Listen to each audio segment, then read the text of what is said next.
Episode start అవగానే మొత్తానికైతే ఇక కావ్య రాజుని చూడటం వల్ల రాజు బ్రతికే ఉన్నాడు అనే నిజంతో ఇక చాలా సంతోషంగా రాజుని ఎక్కడొకక్కడ ఉండే ఉంటాడు, ఆయన నేను తీసుకొని వచ్చి కుటుంబం ముందు నుంచో పెట్టాలి అని చెప్పి చాలా సంతోషం పడుతూ ఉంటుంది. మరొక పక్క ఇక ఆయన ఎందుకు నాతో లేరు, హాస్పిటల్లో జాయిన్ చేసి ఎక్కడికి వెళ్ళిపోయారు, అసలు ఆయన ఎక్కడ ఉంటున్నారో తెలుసుకోవాలి అని చెప్పి రోజు కూడా ఇక ఒక టైంలో బయటకు వెళ్తూ చుట్టుపక్కల అన్నీ కూడా చూస్తూ వస్తూ ఉంటుంది కావ్య.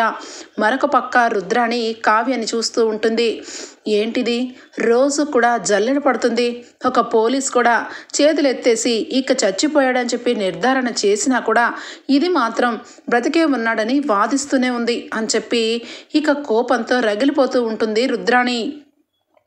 ఇక మరొక వైపు రాజ్ని చూస్తూ యామిని ఇక రాజ్ నా వాడు కావాలి అంటే రాజ్ని నేను త్వరలోనే పెళ్లి చేసుకొని హ్యాపీగా సెటిల్ అయిపోవాలి, రాజ్ నేను తప్ప ఇక మాతో ఎవరూ అవసరం లేదు అని చెప్పి ఇక రాజుని చూసి మురిసిపోతూ ఉంటుంది.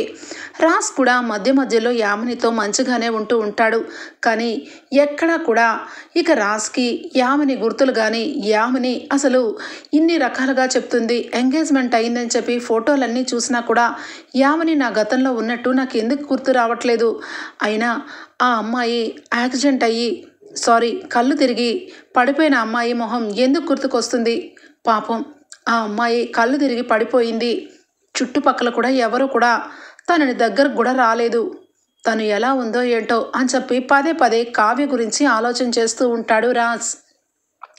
ఇక యామిని వాళ్ళ అమ్మా నాన్నతో మాట్లాడుతూ ఉంటుంది. మమ్మీ, నేను రాజ్ని పెళ్లి చేసుకోవాలనుకుంటున్నాను, మీరు ఈ విషయంలో నాకు సహకరించాలి అనగానే, ఎందుకు బేబీ అంత త్వరగా ఏమైంది, ఇంకా కొన్ని రోజుల తర్వాత అప్పుడు పెళ్లి చేసుకోవచ్చులే అని చెప్పి అంటూ ఉంటే, లేదు మమ్మీ, రాజ్కి గతం గుర్తుకు వచ్చే లోపలే నేను తనని పెళ్లి చేసుకోవాలి అనగానే వాళ్ళ డాడీ, ఏం మాట్లాడుతున్నావు యామిని, నిజానికి ఒక కన్న కూతురుగా నీ సంతోషం నాకు ముఖ్యమే, కానీ తనని పెళ్లి చేసుకుంటానంటున్నావు, తన గతం అంతా మర్చిపోయాడు, ఒకవేళ పెళ్ళైన తర్వాత తన భార్య, తన ఇల్లు, తన కుటుంబం తనకి గుర్తుకు వచ్చి గతం అంతా గుర్తుకు వస్తే నీ జీవితం ఏమవుతుంది, నిన్ను గతంలోనే ఇక రాసి ఆశాయించుకొని వదిలేశాడు, అది మర్చిపో మాకు బేబీ అనగానే, డాడీ ఏం మాట్లాడుతున్నావు, తనకెప్పటికీ గతం గుర్తు రాకుండా నేను చూసుకుంటాను, తను ఎక్కడుంటే కదా ప్రాబ్లం అని చెప్పి ఇక లోపలికి సీరియస్గా వెళ్ళిపోతుంది. ఇక అప్పుడే రుద్రాణి యామినికి ఫోన్ చేస్తుంది. యామిని ఇక రాజ్ అక్కడ లేని ప్లేస్లోకి వెళ్ళి, హలో చెప్పండి, ఎందుకు ఫోన్ చేశారు అనగానే, ఎందుకు చేశానా, నువ్వు ఏదో చాలా పొడి చేస్తావని నీకు ఈ విషయంలో హెల్ప్ చేద్దాం అనుకుంటే నువ్వేంటి రాజుని పట్టుకొని షికార్లు చేస్తున్నావా అనగానే, ఏం మాట్లాడుతున్నారు అని చెప్పి అంటుంది యామిని. ఏం మాట్లాడుతున్నానా, తన భార్య కళావతి అది ఎంత తెలివి కలదో తెలుసా, మొత్తానికి రాజు బ్రతికే ఉన్నాడని ఫస్ట్ నుంచి ఇప్పటి వరకు నమ్ముతూనే వచ్చింది, కానీ ఈరోజు తన కళ్ళారా రాజుని చూసింది, అందుకే రాజు బ్రతికే ఉన్నాడని ఇక నిర్ధారించుకొని చాలా సంతోషంగా ఇక రాజుని వెతకడానికి స్టార్ట్ అయిపోతుంది. నువ్వు అనవసరంగా ఈ ప్రదేశంలో రాజుతో ఎక్కడికి వెళ్ళొద్దు, వెళ్ళినా ఖచ్చితంగా రాజుని ఈ కావ్య చూసిందంటే నిన్ను విడిచిపెట్టదు అని చెప్పి అంటూ ఉంటుంది.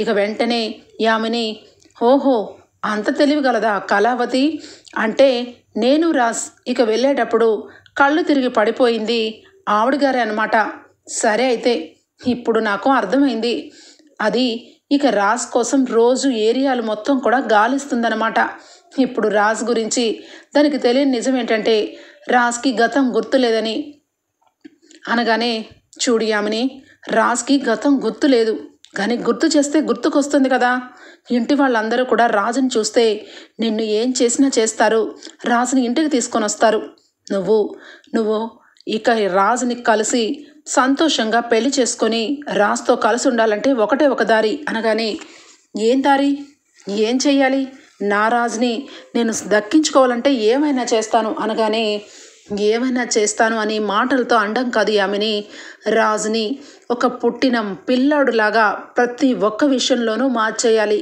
అసలు రాజ్ కానే కాదు వేరొక వ్యక్తి అనే నిర్ధారణ చేస్తే తప్ప రాజు నీకు సొంతం కాడు అనగానే, అర్థమైంది. ఇప్పుడు నేను అదే పనిలో ఉందాం అనుకుంటున్నా, మీరు అదే చెప్తున్నారు. కానీ మీకు ఒక విషయం చెప్పాలనుకుంటున్నాను. రాజుని తీసుకొని నేను ఫారెన్ వెళ్ళిపోవాలనుకుంటున్నాను అని చెప్పనగానే, గుడ్, చాలా మంచి ఐడియా. నువ్వు రాజుని తీసుకొని ఫారెన్ వెళ్ళిపోతే తప్ప రాజు నీకు సొంతం కాడు. All the best. నువ్వు ఆ పనుల్లో ఉండు. ఈ కావ్యని ఏ రకంగా చెయ్యాలో నాకు బాగా తెలుసు. నువ్వు పాస్పోర్ట్ని అన్నిటినీ రెడీ చేసుకో అని చెప్పి ఇక మొత్తానికైతే యామినిని రుద్రాని ఈ ఇద్దరూ కలిసి కావ్య రాజు మీద గూడు పుటాని అయితే చేస్తారు. ఇక యామిని పాస్పోర్ట్స్ అన్నీ కూడా రాజ్ పేరు మీద అన్నీ కూడా తెప్పిస్తూ ఉంటుంది. అది చూసిన వాళ్ళ తల్లిదండ్రులు, ఏంటి బేబీ ఏం చేస్తున్నావు అనగానే, ఏం చేస్తున్నానా, రాజ్కి పాస్పోర్ట్ తెప్పించి రాజ్ని నాతో పాటు ఫారెన్ తీసుకెళ్ళిపోతున్నాను. ఇక మా ఇద్దరం తప్ప మాకెవ్వరూ వద్దనుకుంటున్నాను. ఏమంటావు మమ్మీ అనగానే, వెంటనే వాళ్ళ డాడీ, అంటే రాజ్ కానట్టుగా రాజుకు సంబంధించినవన్నీ కూడా తుడిపేస్తున్నావు అనమాట. బేబీ ఇది చాలా తప్పు అనగానే, ఏం తప్పు? ప్రాణానికి ప్రాణంగా ప్రేమించాను, పెళ్లి చేసుకోవాలనుకున్నాను. కానీ మధ్యంతరంలోనే నన్ను వదిలేసి వెళ్ళిపోయాడు రాజ్ లేకపోతే నేను చచ్చిపోతాను. నేను చంపడానికైనా సిద్ధపడతాను. నా రాజ్ నాకు దొరికాడు. దేవుడు నాకు రెండోసారి అవకాశం ఇచ్చాడు. ఈ అవకాశాన్ని వదులుకోను అనగానే, తన భార్య పాపం పిచ్చిదానిలాగా రోడ్ల మీద రాజ్ కోసం వెతుకుతుంది. కుటుంబం అంతా ఎంత దీనస్థితిలో ఉన్నారో ఒక్కసారి ఆలోచించు బేబీ. ఇది చాలా తప్పనిపిస్తుంది, మహా పాపం అనగానే, డాడీ ఎక్కువ మాట్లాడావంటే నేను ఏం చేస్తానో నాకు తెలీదు. కనీసం తండ్రివని కూడా చూడను అని చెప్పి చాలా సైకోలాగా మాట్లాడుతుంది. ఒక్కసారిగా యామిని తండ్రి స్టన్ అయిపోతాడు. పక్కనే ఉన్న యామిని తల్లి అయితే, కూల్ బేబీ కూల్, ఏం మాట్లాడుతున్నావు? నీ కన్న తండ్రిని పట్టుకొని అయ్యానా మాట్లాడేది? సరే, నువ్వు రాజ్ ఫారెన్ వెళ్ళాలి, అక్కడే సెటిల్ అవ్వాలి. ఓకే బేబీ, ఎందుకు ఆవేశపడతావు? సరే, ఆ పనులేవో చూసుకో అని చెప్పి అక్కడి నుంచి వెళ్ళిపోతుంది యామిని తల్లి అయితే.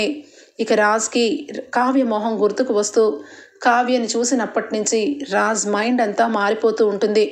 ఒక్కసారిగా రాజ్ సూట్ వేసుకొని ఆఫీస్కి కారులో వెళ్తున్నట్టు కనిపిస్తూ ఉంటుంది. నేను ఎక్కడికి వెళ్తున్నాను? నాకు రోజు డైలీ ఏం చేస్తున్నాను అసలు ఏమీ అర్థం కావట్లేదు. తల పగిలిపోతుంది. నా గతంలో నాకు ఆ అమ్మాయికి ఏమైనా సంబంధం ఉందా? అసలు ఆ అమ్మాయి మొహం ఎందుకు పదే పదే గుర్తుకొస్తుంది అని చెప్పి రాజ్ తర్జన భర్జన అవుతూ ఉంటాడు. మరొక పక్క రుద్రాణి అయితే కొత్తగా ఇంట్లో అందరి ముందు వచ్చి బోరున ఏడుస్తూ ఉంటుంది. ఏమైంది? ఎందుకు అంత ఏడుస్తున్నావు అత్త? ఎప్పుడూ లేనిదిగా ఎంత ధారాపతంగా ఎందుకు ఏడుస్తున్నావు అనగానే, ఎందుకు ఏడవను? నా చేతులారా పెంచాను, వాణ్ణి ఎత్తుకున్నాను. రాజ్ కనిపించకపోతే మీరందరూ బయటకు చూపిస్తున్నారు. నాలో నేను కుమిలిపోతున్నాను. ఎంతైనా వాడు లోయల్లో పడిపోయి మనిషి కనిపించలేదు. కనీసం ఇంటికి కూడా వాడిని తీసుకురాలేదు. వాడికి సంబంధించినవి ఏవి కూడా ఇంట్లో జరగట్లేదు. ఆ కావ్య చూస్తే పిచ్చిదానిలాగా మారిపోయి అసలు ఇంట్లోనే ఉండకుండా రోడ్లు పట్టుకొని తిరుగుతుంది. కనీసం వాడికి పూజలు చెయ్యాలి, వాడికి పిండ ప్రదానం చెయ్యాలి, ఇవన్నీ మర్చిపోయారా? వాడు ఈ ఇంటికి మనవడు, దుగ్గిరాల వారసుడు. వాడి ఆత్మ శాంతించాలంటే వాడికి చెయ్యాల్సిన పూజలు చెయ్యాలి కదా అని చెప్పి ఇంట్లో అందరి ముందు బాగా డ్రామా చేస్తూ ఉంటుంది. ఒక్కసారిగా బోరున ఏడుస్తుంది అపర్ణ. సుభాష్ అందరూ కూడా రాజ్ గురించి ఏడుస్తూ ఉంటే వెంటనే ఇందిరాదేవి, అపర్ణ ఏడవద్దు, మన రాజ్ మనతోనే ఉన్నాడు. రాజ్ ఎప్పుడు కూడా మన అందరం సంతోషమే కోరుకున్నాడు. వాడు ఇంట్లో లేకపోయినా ఉన్నా వాడి ఇంట్లో ఉన్నట్టే మన ఆలోచన ఉండాలి అనగానే, అదేంటమ్మా ఏం మాట్లాడుతున్నావు? వాడిని ఇంట్లోనే మనం ఊహించుకుంటే సరిపోతుందా? వాడికి తగ్గ పిండ ప్రదానం చేయించాలి కదమ్మా అనగానే, సుభాష్ అయితే, నువ్వేమీ మాకు చెప్పవసరం లేదు, మాకు తెలుసు. ఈరోజే వాడికి పిండ ప్రదానం చేయాలని మేము మాట్లాడుకుంటున్నాం అని చెప్పి పంతులు గారికి ఫోన్ చేసి, వస్తున్నారా పంతులు గారు అని చెప్పి అనగానే పంతులు గారు రావటం, రాజ్ ఫోటోకి దండ వేసి బొట్టు పెట్టి జరగాల్సిన కార్యక్రమాలన్నీ కూడా జరుపుతూ సుభాష్ కుమిలిపోతూ ఇక అపర్ణ ఏడుస్తూ మొత్తానికైతే రాజ్ ఫోటోకి ఇక పిండ ప్రదానం జరిపిస్తూ ఉంటారు. కావ్య రోడ్డు మీద ఇక అన్ని చోట్ల తిరుగుతూ ఒక్కసారిగా ఇక ఏమండి, ఏమైందండి, మీరు నాకు మాత్రమే కనిపించారు, నన్ను హాస్పిటల్లో జాయిన్ చేశారు, తర్వాత కళ్ళు తెరిచి చూసేసరికి లేరు, ఎవరండి, ఎవరితో ఉంటున్నారండి, మీరు ఎక్కడికి వెళ్ళారండి, నన్ను వదిలేసి మీరు ఉండగలుగుతున్నారా, ఈ కుటుంబం మొత్తం కూడా వదిలేసి మీరు ఎక్కడో ఒక దగ్గర ఉండాల్సిన అవసరం ఏంటండి అని చెప్పి మనసులో అనుకుంటూ ఇక దారిలో ఒక గుడిలో ఇక రాజు గురించి బోరున ఏడ్చేస్తుంది కావ్య. ఇక ఇక్కడికి వచ్చేస్తే పాస్పోర్ట్కి సంబంధించిన వివరాల కోసం రాజుని తీసుకొని యామిని మళ్ళా కారులోనే ఇక అటువైపుగా వెళ్తూ ఉంటే మళ్ళా కారులోనే కనిపిస్తాడు రాజ్. వెంటనే కావ్య ఏమండి, ఏమండి అని చెప్పి మళ్ళా ఇక రాజ్ వెనకాలే పరుగు పెడుతుంది. ఈసారి ఇక రాజ్ వాళ్ళ కారు ఫాస్ట్గా వెళ్ళిపోవడం గమనిస్తుంది. కావ్య లోపల బాధపడుతూ నా భర్త బ్రతికే ఉన్నాడు, అసలు ఆయన ఎవరితో వెళ్తున్నాడు, ఆ అమ్మాయి ఎవరు, అసలు ఆయనకి ఏమైంది, ఈ విషయం ఇంట్లో వాళ్ళు చెప్తే ఇంట్లో వాళ్ళు నేనేదో పిచ్చిలో మాట్లాడుతున్నాను అనుకుంటున్నారు, వీళ్ళకి ఎలా చెప్పాలి, ఆయన్ని ఎలా కలవాలి అని చెప్పి ఇక వెంటనే ఇక కారు నెంబర్ని నోట్ చేసుకుంటుంది. ఈ కారు ఎక్కడ ఉన్నా కూడా వెళ్ళి మరి అడ్రస్ని కనుక్కుంటాను అని చెప్పి ఇక కావ్య ఫాస్ట్గా ఇంటికి వస్తుంది. ఇంటికి వచ్చేసరికి ఇక రాజ్ ఫోటోని దండ వేసి ఇక పిండ ప్రదానాలు జరుపుతూ దుగ్గరాల స్వరాజ్ అని చెప్పి మంత్రాలు జపిస్తుంటే కావ్య ఒక్కసారిగా ఉలిక్కి పడుతుంది. ఆపండి అని చెప్పి చాలా గట్టిగా అరుస్తుంది. ఒక్కసారిగా అందరూ కూడా ఇక వెనక్కి తిరిగి చూడగానే కావ్య కోపంతో లోపల నుంచి వచ్చిన దుఃఖాన్ని ఆపుకొని పరుగు పెట్టి ఫోటోకి ఉన్న దండని ఇసిరి కొడుతుంది. ఫోటోకు ఉన్న బొట్టుని తీసేస్తుంది. అమ్మ కావ్య ఆగు అని చెప్పి ఇక అందరూ అంటూ ఉంటే నేను ఆగను, నా భర్త బ్రతికే ఉన్నాడు, మీరందరూ నా భర్తని చంపేసి పిండ ప్రదానాలు చేస్తూ ఉన్నారా, బ్రతుకున్న మనిషికి పిండ ప్రదానాలు పెట్టడం ఎవరి హక్కు లేదు, ఎంత కన్న తండ్రి అయినా తల్లైనా ఎవరికి అధికారం లేదు, నా భర్త బ్రతికే ఉన్నాడు, నా కళ్ళకి కనిపిస్తున్నాడు, మీరందరూ కూడా నా భర్త బ్రతికే ఉన్నాడు అని చెప్పకపోయినా సైలెంట్గా కొన్ని రోజులు ఉండండి, మీ అందరికీ నా భర్తని చూపిస్తాను, కానీ నా భర్తకి మాత్రం ఇలాంటివి చెయ్యకండి అత్తయ్య, మీకు పుణ్యం ఉంటుంది మామయ్య గారు అని చెప్పి ఇక కన్నీరు మొన్నేరైపోతుంది కావ్య.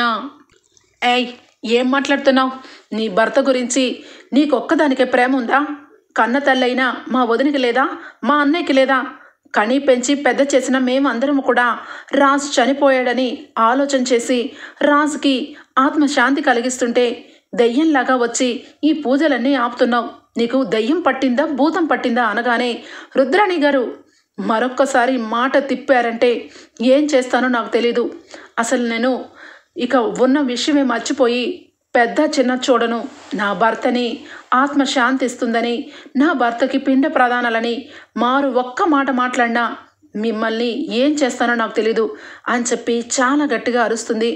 చూసావు కదా అన్నయ్య, నేను చెప్తుంటే మీకెవరికి అర్థం కావట్లేదు, కావ్యకి క్లియర్గా పిచ్చి పట్టింది, రాజ్ హఠాత్తు మరణంతో కావ్యకి మైండ్ ఖరాబ్ అయ్యి రోజు కూడా రాజ్ ఉన్నట్టు ఇమాజినేషన్ చేసుకుంటుంది, ఈరోజు ఏం కట్టు కథ అలబోతుందో అనగానే నోరు మొయ్, ఏం మాట్లాడుతున్నావు, ఇంకొకసారి పిచ్చి అన్నావంటే నిన్నే పిచ్చి ఆసుపత్రికి పంపిస్తాను, నా భర్తని నేను చూస్తున్నాను, నా భర్త నా కళ్ళకే కనిపిస్తున్నాడు, మీరందరూ కూడా ఏడుస్తూ ఇంట్లోనే ఉంటూ నా భర్తని వెతకకుండా ఇక్కడే ఉంటున్నారు, అందుకే మీ కళ్ళకి కనిపించట్లేదు, చూడవే స్వప్న, ఈరోజు కూడా బావ నాకు కనిపించాడు, నేను గుళ్ళో బావ గురించి వేడుకుంటూ ఉంటే కరెక్ట్గా బావ కారులోంచి వెళ్ళాడే అప్పు, కానీ ఈసారి మాత్రం నన్ను పిచ్చిదాన్ని చేస్తే ఊరుకునేది లేదు, బావ ఎక్కడున్నాడో ఏం చేస్తున్నాడో నాకు తెలిసిపోయింది, బావ అడ్రస్ని నాకు కారు నెంబర్ మీద నేను నోట్ చేసుకున్నాను, ఆ నెంబర్ నీకు ఇస్తాను, నువ్వు ఆ కారు ఎక్కడున్నా వెళ్ళి బావ ఉన్నాడు అన్న నిజాన్ని తెలుసుకోవే అని చెప్పి ఇక కళ్ళు తిరిగి పడిపోతుంది కావ్య. ఒక్కసారిగా ఇక అందరూ కూడా కావ్య చెప్పిన మాటలకి స్టన్ అయిపోయి అలానే చూస్తూ ఉంటారు. ఇక పంతులు గారు, అమ్మా, ఈ జరిగే కార్యక్రమాన్ని మధ్యలో వచ్చి అన్నీ కూడా వద్దని ఆ అమ్మాయి అంత బాధపడుతుంది.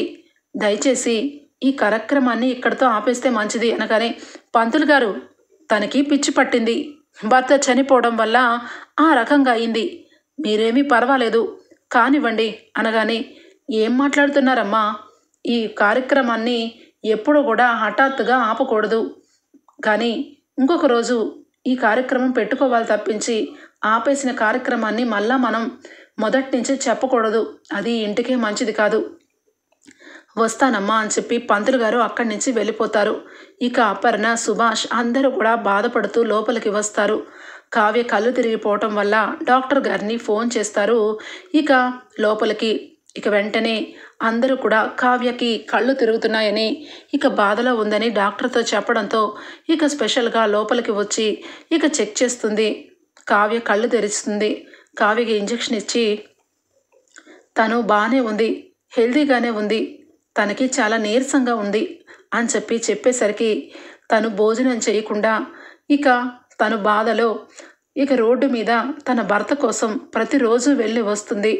అందుకే తనకి కళ్ళు తిరిగినాయి డాక్టర్ గారు అని స్వప్న బాధపడుతూ చెప్తూ ఉంటే, నో, తనకి నీరసం వల్ల కళ్ళు తిరిగాయి, కానీ తన కళ్ళు తిరిగి పడిపోవడానికి మరొక రీజన్ ఉంది అనగానే అందరూ ఆశ్చర్యంగా చూస్తూ ఉంటే, తను ప్రెగ్నెంటు, తల్లి కాబోతుంది అని డాక్టర్ చెప్తారు. ఒక్కసారిగా ఇంట్లో అందరూ కూడా స్టన్ అయిపోతారు. ముఖ్యంగా అపర్ణ చాలా బాధపడుతుంది. కావ్య కడుపుతో ఉండి రాజ్ కావ్య సంతోషంగా ఉండాలని హనీమూన్ పంపించాల్సిన టైంలో రాజ్ ఆ రకంగా కనబడకపోవటం, కావ్య ఈ రకంగా బాధపడటం అన్ని కళ్ళ ముందు చేసుకొని, నా కొడుకు ఉంటే ఎంత సంతోషపడేవాడు, తన తండ్రి కాబోతున్న ఆనందంతో ఇల్లంతా కూడా సంబరం చేసేవాడు నా కొడుకు అని కుప్పగూలి ఏడుస్తూ ఉంటుంది. డాక్టర్ గారు అయితే మెడిసిన్స్ రాసిచ్చి, తనని జాగ్రత్తగా చూసుకోండి, తను ఎక్కడికి వెళ్లకుండా చూసుకోండి, తనకి బ్లడ్ చాలా తక్కువగా ఉంది, తను టయానికి భోజనం చేయాలి, అలాగే తనకి ఎలాంటి స్ట్రెస్ ఉండకూడదు అని మొత్తానికైతే డాక్టర్ గుడ్ న్యూస్ చెప్పి వెళ్ళిపోతుంది. అపర్ణ ఏడుస్తూ ఉంటే ఇందిరాదేవి, అపర్ణ, నువ్వు ఏడ్చిన ఏడుపుకే అనుకుంటా రాజ్ మళ్ళా ఇంటికి రావాలని కావ్యకి కడుపులోకి వచ్చేసి మళ్ళా ఈ ఇంట్లోకి అడుగు పెట్టబోతున్నాడేమో, నువ్వు ఏడవద్దు అపర్ణ అనగానే, అయ్యో అత్తయ్య, మీరు ఆ మాట అనకండి, నాకు ఎంత బాధగా ఉందో, నా రాజ్ ఏమైపోయాడు, వాడు ఈ విషయంలో ఇంట్లో ఇంతమంది ఏడుస్తున్నా కూడా వాడు చూస్తూ ఏం చేస్తున్నాడు అత్తయ్య అని అనగానే, చాలా బాగుంది వదిన, కావ్యకి పట్టింది పిచ్చి అనుకుంటే ఇప్పుడు నీకు పట్టిందా, రాజ్ రాడు వదిన, రాజ్ చనిపోయాడు అనగానే వెంటనే కావ్య లేచి చంప చెళ్ళు అనిపిస్తుంది. ఒక్కసారిగా రెండో చంప కూడా చెళ్ళు అనిపించగానే, చూశారు కదా, నేను చెప్తే మీకు ఎవరికి నమ్మకం అనిపించట్లేదు, కావ్యకి పిచ్చి పట్టింది, ఇప్పుడు ఈ పిచ్చి దాన్ని ఇంట్లో పెట్టుకొని ఏ రకంగా భరించాలి అనగానే వెంటనే అప్పు అలాగే స్వప్న ఇద్దరు కూడా, ఏం మాట్లాడుతున్నారు, నోటికి ఎంత వస్తే అంత మాట్లాడతారా, మా కావ్యక్కని పట్టుకొని ఎందుకు అలా మాట్లాడుతున్నారు, తను ఇన్నాళ్ళ కాదు, తను ఇప్పుడు ప్రెగ్నెంటు, తనని ఎందుకు ఆ రకంగా ప్రవర్తించేలా చేస్తున్నారు అనగానే, చాలా ఆపండి, మీ ముగ్గురు ఇక్కడికి వచ్చినప్పటి నుంచే ఈ ఇంటికి శని పట్టుకుంది, మీ ముగ్గురు ఈ ఇంట్లో ఉండేంత వరకు దరిద్రం తాండవిస్తూనే ఉంటుంది, ఎప్పుడు ఏమీ ఈ కుటుంబానికి జరగలేదు, అందరూ సంతోషంగానే ఉండేవాళ్ళం, రాజ్ ఎప్పుడు కూడా రారాజులాగా బ్రతికేవాడు, మీ అక్కని పెళ్లి చేసుకున్నప్పటి నుంచి వాడు ఏం సుఖం అనుభవించాడు, ఈరోజు కడుపుతో ఉంది, అసలు ఆ పిండమే మంచిది కాదేమో, అందుకే ఈరోజు తండ్రిని ముందే మింగేసింది అని నానా మాటలు మాట్లాడుతూ ఉంటుంది రుద్రాణి అన్న మాటలకి ఇంట్లో అందరూ బాధపడతారు. కావ్య ఒక్కతే మాత్రం సమాధానం చెప్తుంది. చూడండి రుద్రాణి గారు, మీరు ఎన్ని మాటలన్నా ఎన్ని చేసినా అవన్నీ కూడా పూచక పులతో సమానం, నా భర్తే బ్రతుకున్నాడు కాబట్టి నేనేమీ బాధపడను, మీ అందరినీ కళ్ళు తెరిపించేలాగా నేను చేస్తాను, అప్పు రావే నాతోని అనగానే, అక్క నువ్వు రెస్ట్ తీసుకోవాలి అనగానే, నేను రెస్ట్ తీసుకోను, బావని చూపించి బావని తీసుకొని వచ్చే వరకు నేను రెస్ట్ తీసుకోను అని చెప్పి ఇక అక్కడి నుంచి అప్పుని బయటకు లాక్కొని బయటకు వస్తుంది కావ్య. ఏంటక్క, ఏం మాట్లాడుతున్నావు నువ్వు? రెస్ట్ తీసుకో, కళ్ళు తిరుగుతాయి, నువ్వు నార్మల్ మనిషివి కూడా కాదు. నీ కడుపులో అనగానే నా కడుపులో ఒక బిడ్డ ఉన్నాడు, ఆ బిడ్డకి తండ్రి ఖచ్చితంగా కావాలి, అందుకేనే నేను ఆరాటం పడేది.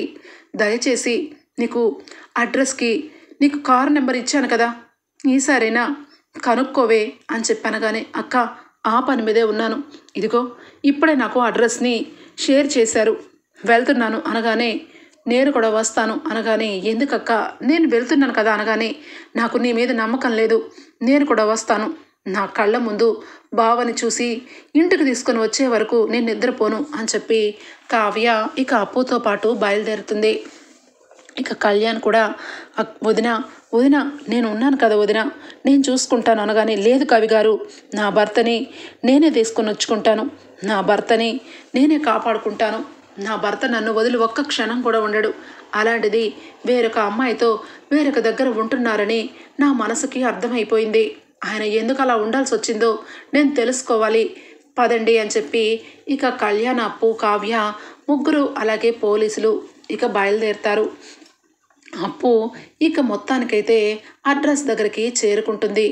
ఈ లోపలే ఇక ఆ యామిని వాళ్ళ అమ్మ నాన్న ఇద్దరు కూడా చాలా బాధతో ఇక కూర్చొని కుమిలిపోతూ ఉంటారు.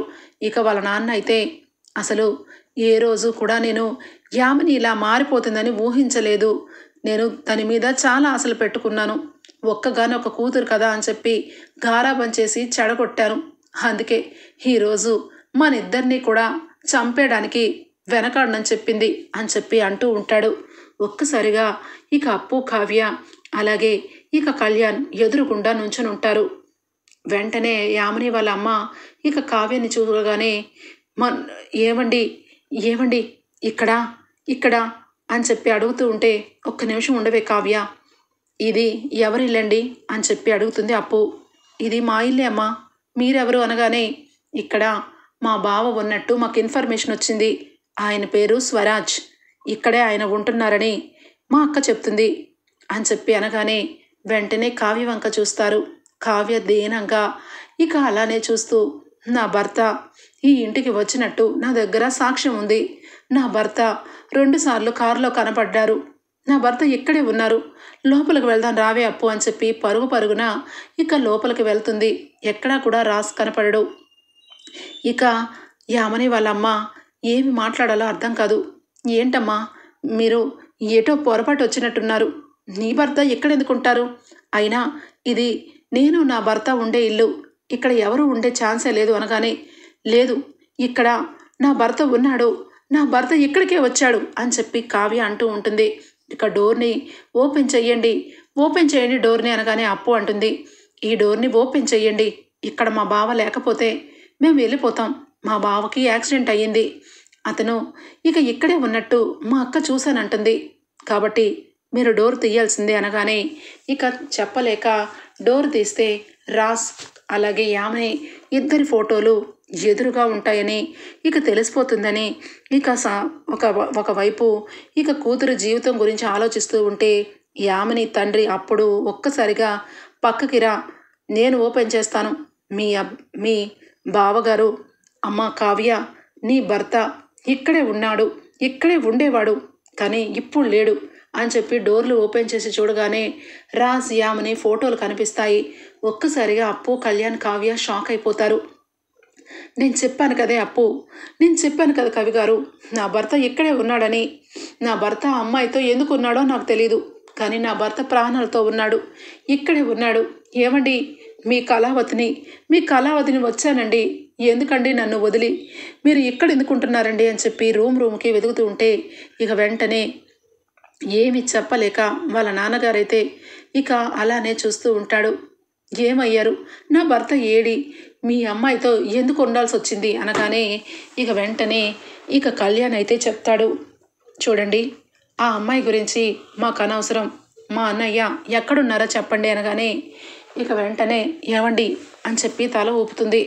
చూడండి నా భర్తకి నేనంటే ప్రాణం, నా భర్త కోసం నా కుటుంబం కుమిలిపోతుంది. అతను లేడు అని పిండ ప్రదానాలు కూడా జరిపించబోతున్నారు. నేను కడుపుతో ఉన్నాను. నా భర్త నాకు కావాలి. నా బిడ్డకి నా భర్త కావాలి. నేను కూడా మీ అమ్మాయి లాంటి దాన్ని. నా ఏడుపు చూసైనా చెప్పండి, దయచేసి చెప్పండి అని చెప్పి బోరుని ఏడుస్తుంది కావ్య. ఒక్కసారిగా యామిని తండ్రికి గుండె కరిగిపోతుంది. ఇక కన్న కూతురైన మనల్ని ఇద్దరిని కూడా చంపి పారేస్తానన్న యామిని ఎక్కడా? ఈ అమ్మాయి ఎక్కడా? ఈ అమ్మాయి జీవితంలో ఇక ఏం తప్పు చేసింది? పాపం తన భర్తని ఇక కావాలని ఇక్కడికి వచ్చి మమ్మల్ని ప్రాధాయపడుతుంది. నా కూతురు రాజుని తీసుకుని ఇక ఫారెన్ వెళ్ళిపోవాలని ఇక ఎయిర్పోర్ట్లో ఉంది. ఈ విషయం నేను వీళ్ళకి చెప్పేస్తాను అని చెప్పి, అమ్మ కావ్య, నీ భర్త బ్రతికే ఉన్నాడు. రాజే కదా. రాజ్కి యాక్సిడెంట్లో గతం మర్చిపోయాడు. అది అడ్వాంటేజ్గా తీసుకొని నా కూతురు రాజుని ఫారెన్ తీసుకెళ్ళిపోబోతుంది. ఇక 10 నిమిషాల్లో ఫ్లైట్ ఉంది. వాళ్ళిద్దరూ ఫారెన్ వెళ్ళిపోయి అక్కడే సెటిల్ అవుతామని చెప్పారు. దయచేసి ఇక మేము ఇంకా ఇంతకంటే ఏమీ చెప్పలేము అనగానే ఒక్కసారిగా కళ్యాణ్, అప్పు, కావ్య అక్కడి నుంచి ఏమంటే ఇక ఎయిర్పోర్ట్కి బయలుదేరుతారు. ఇక ఎయిర్పోర్ట్లోకి వెళ్ళగానే అప్పు ఇక అక్కడ పోలీస్ అని చెప్పి ఐడి కార్డు చూపిస్తుంది. లోపలికి అలో చేస్తారు. ఇక యామినిని ఆల్రెడీ ఫొటోస్లో చూస్తున్నారు కాబట్టి యామిని ఎక్కడున్నా కూడా ఖచ్చితంగా బావ అక్కడే ఉంటాడని ముగ్గురు 3 వైపులా వెతుకుతూ ఉంటే కావ్య రాజుని చూస్తుంది. ఇక ఎయిర్పోర్ట్లో రాజ్ కూర్చుని, యామిని ఉన్న పలంగా ఇప్పుడు దేనికి ఫారెన్? నాకు ఫారెన్ రావాలని లేదు, ఇక్కడే ఉందాం అనగానే, లేదు బావా, ఫారెన్ వెళ్తే నీ గతం గుర్తుకొస్తుంది, ఇక్కడ ఉంటే నీ గతం గుర్తుకు రాదు, ఎందుకంటే మనం ఆల్రెడీ ఫారెన్లోనే ఉండేవాళ్ళం అని చెప్పి అంటూ ఉంటే అక్కడ ఒక 2 వ్యక్తులు వచ్చి, సార్ బాగున్నారా రాజ్ సార్, మిమ్మల్ని చూసి చాలా కాలమైంది అని చెప్పి ఇక ఒకప్పుడు ఆఫీస్ క్లయింట్ వచ్చి ఇక షేక్ హ్యాండ్ ఇవ్వగానే ఇక రాజ్ ఆశ్చర్యపోతాడు. ఏంటి ఏమంటున్నారు అనగానే, అదే మీరు స్వరాజే కదా, అందుకే వచ్చి పలకరించాను అని చెప్పి అనే లోపలే ఏవండి అని చెప్పి కావ్య వస్తుంది. కావ్యని చూసి షాక్ అయిపోతాడు రాజ్. ఏవండి, నేనండి మీ కళావతిని, మీకేమైందండి? నన్ను మర్చిపోయారా చెప్పండి అనగానే రాజ్ ఒక్కసారిగా కావ్యని చూసి ఇక కావ్య మొహం గుర్తుకు తెస్తూ ఉంటే, ఏయ్ ఎవరే నువ్వు? నాకు కాబోయే భర్తను పట్టుకొని నీ భర్త అంటున్నావు? ఇది పిచ్చిదిలా ఉంది, దీనికి ఎంతో కొంత డబ్బులు ఇచ్చి పంపించేస్తాను అని చెప్పి హ్యాండ్ బ్యాగ్లో డబ్బులు తీస్తూ ఉంటే ఇక ఆగు యామిని, పిచ్చిదేంటి? తను కూడా వచ్చి నన్ను స్వరాజ్ అని చెప్పి పలకరించి వెళ్తున్నాడు. ఈ అమ్మాయి వచ్చి నా భర్త అంటుంది. నాకు గతం గుర్తు లేదు. అసలు నా గతంలో ఏం జరుగుతుంది? నేను గతాన్ని మర్చిపోయానే తప్ప మానవత్వం కాదు. ఆ అమ్మాయిని పిచ్చబుదాన్ని అని చెప్పి ఎందుకు మాట్లాడుతున్నావు? చాలా రూడ్గా మాట్లాడుతున్నావు యామిని అనగానే, ఏంటి బావా రూడ్గా మాట్లాడేదేంటి? పద, టైం అయిపోతుంది, పద లోపలికి అని చెప్పి లాక్కొని వెళ్తూ ఉంటే, ఏమండి, నేనండి మీ కళావతిని, ఈ ఉంగరం చూడండి, మీరు యాక్సిడెంట్ జరిగే ముందు ఈ ఉంగరాన్ని నాకు ఇచ్చి, కళావతి నన్ను వదిలిపెట్టద్దు, నేను ఎక్కడ ఉన్నా నన్ను విడిచి వెళ్ళక కళావతి అని ప్రామిస్ చేసి మరీ పెట్టారు, చూడండి ఈ ఉంగరం అని చెప్పి ఉంగరాన్ని చూపిస్తుంది. రాజ్ ఒక్కసారిగా ఇక కావ్యం చూస్తే ఏమి గుర్తురాక అలానే చూస్తూ ఉంటే అప్పు వచ్చి బావా అనగానే అన్నయ్య అని చెప్పి కళ్యాణ్, ఈ ముగ్గురు కూడా మాట్లాడుతూ ఉంటే రాజ్కి ఏమీ అర్థం కాదు. ఇక వెంటనే ఇక బావా, నువ్వు అక్క ఇద్దరు భార్య భర్తలు, గతాన్ని మర్చిపోయావు బావా, నీ పేరు స్వరాజ్, రాము కాదు, ఈ పాస్పోర్ట్లన్నీ ఫేక్వి.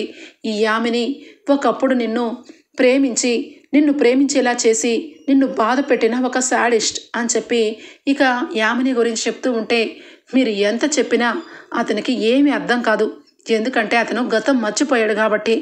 నా రాజుని పట్టుకొని నన్ను దూరం చేస్తామంటే ఎవరిని కూడా నేను వదిలిపెట్టను అని చెప్పి ఇక మాట్లాడుతూ ఉంటే ఇక వెంటనే కావ్య వచ్చి, ఏమండి, నన్ను మీరు మర్చిపోరు, నాకు తెలుసు, మీరు తండ్రి కాబోతున్నారు, నేను తల్లిని కాబోతున్నాను, మనం పేరెంట్స్ కాబోతున్నామండి, నేను కడుపుతో ఉన్నాను, నా బిడ్డ మీద ఒట్టేసి చెప్తున్నాను, మీరు నా భర్త, నేను మీ భార్య, మీరు గతంలో నా గురించి అన్నీ మర్చిపోయి ఉంటారు, కానీ ఈ విషయం అయితే మర్చిపోరు కదా అని చెప్పి ఇక ఫోటోని తీసి పెళ్లి ఫోటోని కళ్ళ ముందు పెడుతుంది కావ్య.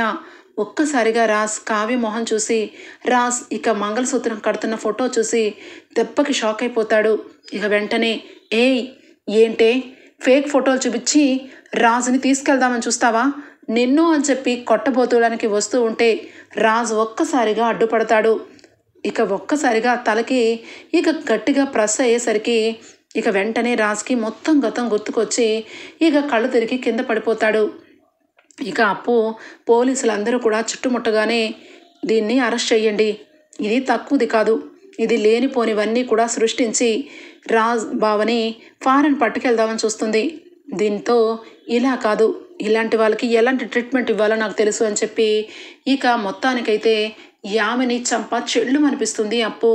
మా బావని నీ వల్ల వేసుకోవడానికి ఫారెన్ వెళ్ళిపోతావా, ఆ దేవుడు పైనుంచి ఉన్నాడు, మా అక్క బావ కలుస్తారు అని చెప్పి ఇక యామినికి 2 చేతులకి సంకెళ్ళు వేస్తుంది. ఇక రాజ్కి కళ్ళు మీద నీళ్లు కొట్టి ఇక వాటర్ తాగిస్తూ ఉంటే ఇక వెంటనే కావ్య మొహం గుర్తుకు వస్తుంది. కళ్యాణ్ అలాగే అప్పు వీళ్ళతో ఉన్న ర్యాపో మొత్తం గుర్తుకు వచ్చేసి ఒక్కసారిగా ఇక యాక్సిడెంట్లోంచి కళావతి అని చెప్పి మొత్తానికైతే స్పృహలోకి వస్తాడు రాజ్. సంతోషంగా కావ్య ఏమండి అని చెప్పి రాజుని హక్ చేసుకుంటుంది. ఇక యామినిని మాత్రం ఇక చేతికి సంకెళ్ళు వేసి ఈడ్చుకుంటూ తీసుకొని వస్తూ ఉంటుంది ఇక అప్పు అయితే. ఓకే ఫ్రెండ్స్, రాబోయే ఎపిసోడ్స్లో ఈ విధంగానే జరగబోతుంది. మీకు గనక నచ్చినట్లయితే ఒక లైక్ ఇచ్చేయండి ఫ్రెండ్స్. బాయ్.